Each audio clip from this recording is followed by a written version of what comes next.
రోటీలోకైనా వేడివేడి అన్నంలోకైనా అద్భుతమైన combination cauliflower capsicum masala gravy.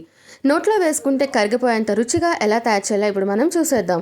ముందుగా మనం క్యాలీఫ్లవర్ని ముక్కలుగా కట్ చేసుకొని వాటర్ వేసుకొని అందులో ఉప్పు పసుపు వేసుకొని మరిగించుకొని పక్కన పెట్టేసుకోండి. ఇప్పుడు కూర కోసం మనం ముందుగా ఒక కుక్కర్లో నూనె వేడి చేసుకొని అందులో సన్నగా తరిగిన ఉల్లిపాయ ముక్కలను వేసేసుకొని బాగా ఫ్రై చేయండి.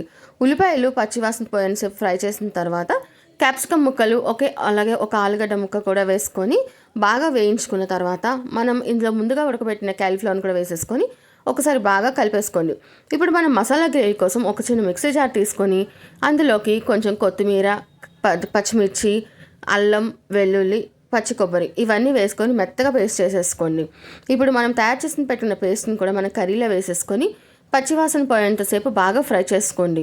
సో ఇవన్నీ ఫ్రై అవుతుండగా మనం అదే మిక్సీ జార్లోకి 4 నుంచి 5 టమాటాలను తీసుకొని మెత్తగా పేస్ట్ చేసేసుకొని అదే టమాటా పేస్ట్ని కూడా మనం కర్రీలో వేసేసుకోండి. ఇవన్నీ కర్రీలో వేసేసుకొని ఇవన్నీ పచ్చివాసన పోయేంతసేపు బాగా ఫ్రై చేసుకోవాలి.